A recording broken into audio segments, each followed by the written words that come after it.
so excited to have Tyler here today. Tyler Fulton is a dedicated community-based social worker with a strong background in grant writing, management, and project design. Since joining Ubuntu Community Catalyst in 2023, he has been instrumental in driving impactful initiatives. And notably, Tyler has designed and implemented a successful internship program, secured $41,000 in grants for various projects, and is leading the development of a community-based education course focused on secure housing for South Fulton County residents. With a diverse professional history in organizing and political campaigns, Tyler brings a wealth of experience to his current role. He's also actively working in the environmental justice space, where he's helping to establish a community team focused on environmental data collection, analysis, and advocacy. Through his work, Tyler embodies Ubuntu Community Catalyst's mission of empowering local communities through collaborative and innovative solutions. Thanks so much for being here, Tyler.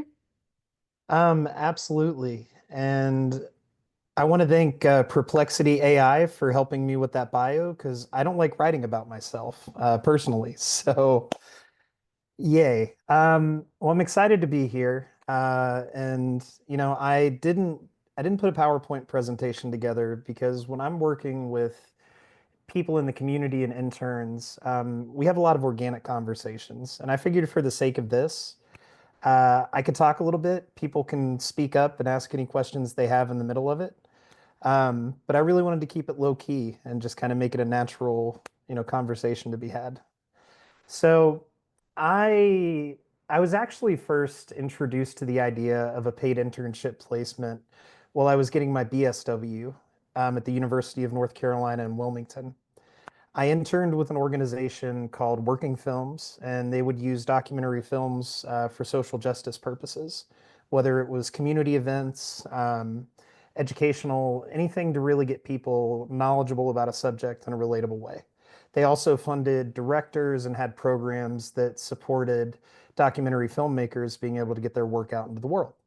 Um, I worked with them to organize a film screening of a great documentary called Storming Caesar's Palace in Washington, D.C. And as I was doing that work, I said, could I go? I'll pay for it. I just really want to go be a part of it. And they said, no, we're going to pay for you to go. We'll cover hotel and travel and all of it. It's great. And when we were at this film screening, an organization known as 9 to 5 was there. And if you've heard of 9 to 5, they do great work nationally. And, my supervisor started talking to the representative from 9 to 5, and the representative goes, yeah, we pay our interns. Because, I mean, what would be the point if we weren't? That would kind of go against our mission. So we wanted to make sure our interns were paid. And they started talking about how that was possible, what the stipends actually looked like.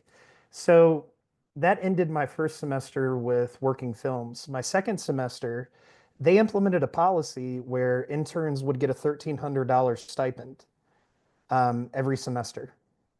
And they chose to do that because after talking with 9 to 5 and seeing the value interns brought, they knew that it was the right thing to do. So as I finished up my bachelor's, I decided to go to Georgia State for the community partnership focus.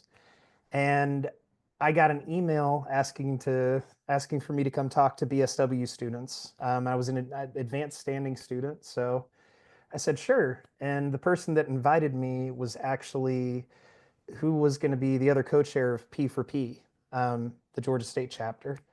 And she asked me if I knew what P4P was. I didn't. But I was pretty on board because our school decided to implement a program known as Tavera. How many of you know what Tavera is? Yeah. And how many of you think Tavera sucks? Especially when students have to pay for it. And that was my experience with being told when I started, you have to pay for the software out of pocket. And I had no idea that was going to be a charge. So not only was I not going to get paid for an internship, I was going to have to cover a $250 technology fee that should have been covered. And it is a huge barrier. So I joined P4P, and we had a couple of goals. The first one, obviously, being let's get students paid for their internship. The second one was let's get money raised so students don't have to pay for Tavera anymore. because something has to change here. This isn't right. And that's what we did. And our approach was a little different than UGA. We didn't do any sit-ins. We were really fortunate that the leadership at Georgia State was open to payment for placements and saw the importance of getting people paid for their internships. So we worked with them to set up a fund where people would reach out to alumni, ask them to donate, and they had a specific fund set aside for that. And I can't remember how much we raised, but it was a little bit. We also constantly had conversations about changing the field placement model. So as time moved on, I finished up my internship. No payment for mine, but I got offered to stay on with the organization and they let me pick my role essentially. So I said I want to be the internship development coordinator. And within it was the second intern we had who's our current social work intern since I had started. I got paperwork from Georgia State saying that we needed to pay our intern $500 a semester. And I was really excited because it had felt like the work that we were doing actually meant something and it got something shifted. And $500 is definitely not an ending place, but it's a start. And the hope is that the work would get carried on. And recently I got invited back to Georgia State to sit on an alumni panel, and it turns out that students don't have to pay for Tavera anymore. So one of our main goals was taken care of. It came a little later than we expected, but that's change work. Sometimes things don't come as quickly, and when we're students, especially being an advanced standing student, you have a set amount of time. And sometimes you're not going to see the follow-up of the work that happened, but I would say from our starting efforts, we had a lot of success, and I'm very proud of the work that we were able to get done. Um, as far as being on the internship side, I've also been fortunate enough to work with a couple of other schools. So our first intern that I worked with was from Georgia Tech, and Georgia Tech has a summer program called the SCORE program. What they do is they pay students, it's a stipend over the whole summer of $8,000, broken up into monthly payments. And a lot of these students are STEM students, architecture students, sometimes computer engineering students. And the requirements of the program are go work in an organization for 30 to 40 hours a week, and then come to the different events, and that counts as a part of your time. And the way that I've seen Georgia Tech do it is through their Department of Sustainability and community stuff that they do, they've made it to where every time a student gets accepted into the SCORE program, we interview them just like it's a job. We get their resumes, and it's similar to how our internship placements are. I mean, we had to do the same thing. Um, and they get paid, and they actually just upped their stipend from 7,000 the first year to now 8,000. So I say all of this to say that we have a lot of work to do, which I think is obvious. It's definitely a trickier political climate now. Um, but we're starting to see that the necessity for social workers and specifically students is more than important. It's needed. It has to happen. And we're seeing with a lot of students. I mean, we were all students. How many times were you doing work in an internship that was the equivalent of somebody that had been at that placement for years? How many times did a supervisor hand you over a level of their work and it wasn't fun to do, but you had to do it? And you may have loved the work, but you were also thinking, okay, do I have a graduate assistantship? Does that pay me enough? Do I have any other source of income? And if you had to work multiple jobs, just to be able to support your education, this brings up another level. As social workers, we're always talking about self-care. How are students supposed to actually engage in self-care when they don't have time to do it?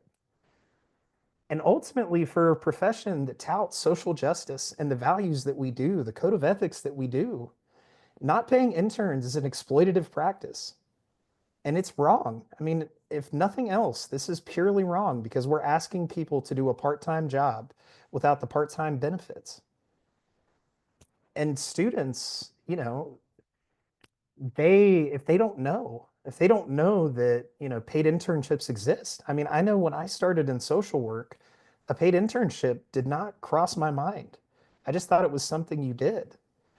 But when we think about a lot of the other fields that we run into as we're in our education, we're looking at people that are getting internships that ultimately lead to jobs right out of the internship or the fellowship.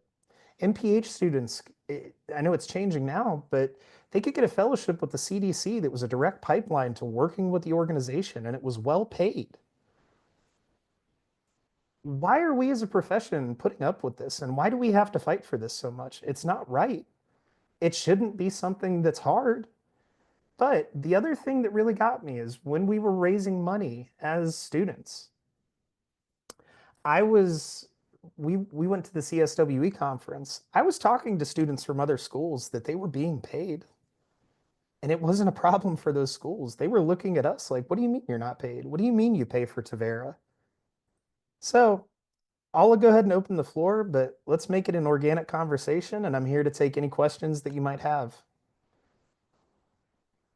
Yeah, and as we have some questions that might be entered into the chat or as we enter into conversation in a minute, I did want to ask one question for someone that wasn't able to join the meeting today, but was interested, and I felt it was a really good question. They were thinking more like logistically, operationally. So when Georgia State required stipends for all students, how did that money get to the students? Was that through the university or was that from individual agencies? Because there were some questions about like, is it considered taxable income or not? Could you answer that? Um, so it the stipend ultimately came back down to the intern organizations. So we as an organization are paying our social work intern out of our budget. As far as it being taxable income, um, it's under $600. And I think if I remember correctly, until you hit that $600 threshold, you can't tax that money. Um, that being said, the way that we did it was it'll be a two-time payment essentially, where we have our intern submit over the paperwork that says what Georgia State asks, and then an acceptance from my supervisor that gets sent over to our CPA, and then that gets paid directly to him. Okay, awesome. So it's coming directly from agencies to students. And if it's over that threshold, then it probably is going to be taxable income. But if it stays under that threshold, and that, I mean, it sounds like it aligns more with taxable income with any type of paid employment. So the university doesn't necessarily have to enter into that. So the university is setting the requirement across the board, but the agency has to logistically make it happen. That's correct. No, absolutely. And on the one hand, uh, I can see where the university, especially with some of the social work budgets that exist, the social work departments may not be getting as much money as, say, the economics department. So they also were trying to figure out how to pay graduate assistants. And with being a graduate assistant in the social work department, I know I didn't make as much as my current intern who is a graduate assistant for the Georgia Health Policy Center. Um, and that income is higher, but for him it's great because it's actual good monthly income, and the hours get spread out well. But I also try to make sure that we're not over pressuring him with any amount of work that's impossible to take on. But yeah, I hope that answers that. Yeah, that's great. Super helpful. I'm going to go ahead and stop recording so that we can kind of enter into conversation on it. But thanks so much for that great overview. That's a great intro to this topic.